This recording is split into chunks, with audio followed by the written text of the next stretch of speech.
कन्याकुमारी से शुरू हुई कांग्रेस की भारत जोड़ो यात्रा इन दिनों महाराष्ट्र में है। बीते 66 दिनों में राहुल गांधी के नेतृत्व में यात्रा लगातार आगे बढ़ रही है। हालांकि आज यानी रविवार को राहुल गांधी समेत अन्य पदयात्री आराम कर रहे हैं और पार्टी की ओर से यह जानकारी दी गई कि एक दिन के विश्राम के बाद सोमवार को यह यात्रा हिंगोली जिले के कलामुनरी के वाशिम तक जाएगी। इससे पहले राहुल गांधी ने कलामुनरी में एक जनसभा को संबोधित किया। उन्होंने कहा कि भारत को न विभाजित किया जा सकता है और न ही इस देश में नफरत फैलने देंगे हम।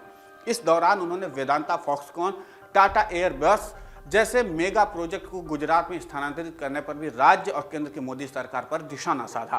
पार्टी की ओर से दी गई जानकारी के मुताबिक तमिलनाडु के कन्याकुमारी से 7 सितंबर को शुरू हुई यात्रा अब तक 6 राज्यों के 28 जिलों में यात्रा कर चुकी है। बता दें कि बीते 7 नवंबर को भारत जोड़ो यात्रा ने तेलंगाना से महाराष्ट्र में प्रवेश किया और यात्रा 20 नवंबर को मध्य प्रदेश पहुंचेगी। इससे पहले महाराष्ट्र के 5 जिलों में 382 किलोमीटर की दूरी तय करेगी। भारत जोड़ो यात्रा में महाराष्ट्र पहुंचे कन्हैया कुमार ने कहा है कि कांग्रेस नेता राहुल गांधी की छवि को खराब करने के लिए करोड़ों रुपए खर्च किए गए, लेकिन वास्तविकता बताने के लिए उन्हें सिर्फ सड़कों पर ही उतरना पड़ा। उन्होंने कहा कि राहुल गांधी को लेकर के लोगों ने क्या क्या नहीं कहा, उनकी छवि को बिगाड़ने की कोशिश की गई। इस यात्रा के बाद लोगों को उनकी असली छवि देखने को मिला और वो देख भी रहे हैं। कन्हैया कुमार ने कहा कि राहुल गांधी को लेकर के सोशल मीडिया पर या डिबेट में जो छवि बनाने की कोशिश की गई, उसके विपरीत वो अब सभी लोगों के सामने दिख रहे हैं। साथ ही उन्होंने भारत जोड़ो यात्रा में शामिल हुए सभी यात्रियों का अभिनंदन भी किया और कहा कि उम्मीद से बढ़कर यात्रा उद्देश्य को पूरा करते हुए दिख रही है। भारत जोड़ो यात्रा के दौरान कन्हैया ने कहा कि जब यात्रा शुरू हुई थी तो बहुत से लोगों का सवाल था कि क्या लोग आएंगे, क्या लोग इतना पैदल चल पाएंगे, लेकिन इस यात्रा के 60 दिन कैसे बीत गए पता भी नहीं चला। इस तरह की यात्रा की देश को बहुत ज़्यादा ज़रूरत थी। यात्रा को लेकर के जितना बताया जाना चाहिए था, जितना टीवी पर दिखाया जाना चाहिए था, उतना प्रचारित नहीं किया गया। भले ही न प्रचारित किया गया हो, लेकिन देश के लोगों को पता है कि यात्रा हो रही है।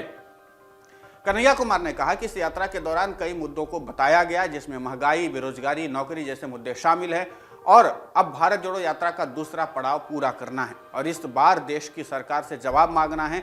इस देश में लाखों लोग अपना गुजारा करने के लिए रोज पैदल चलते हैं। ये एक तप है और इस तपस्या के मायने समझने के लिए हम इस यात्रा में चल रहे हैं। देश के युवाओं का भविष्य अंधकार में जा रहा है। कांग्रेस नेता मधुसूदन मिस्त्री की तरफ से प्रधानमंत्री नरेंद्र मोदी को लेकर के दिए गए अमर्यादित बयान पर कन्हैया कुमार ने कहा कि मेरा मानना है कि लोकतंत्र में किसी भी व्यक्ति का मुस्तकबिल होगा, वो जनता तय करती है।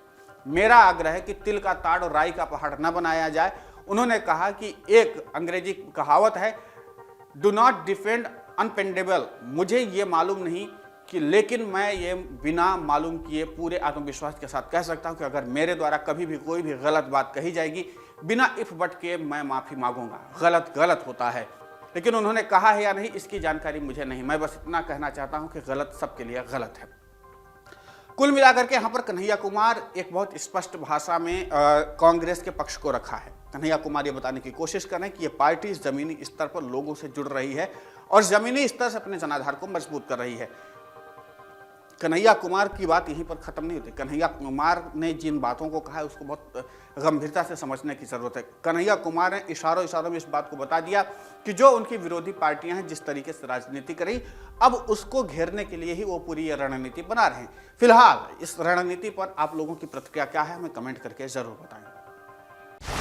डाउनलोड करें अमर उजाला ऐप और पाएं खबरें लगातार।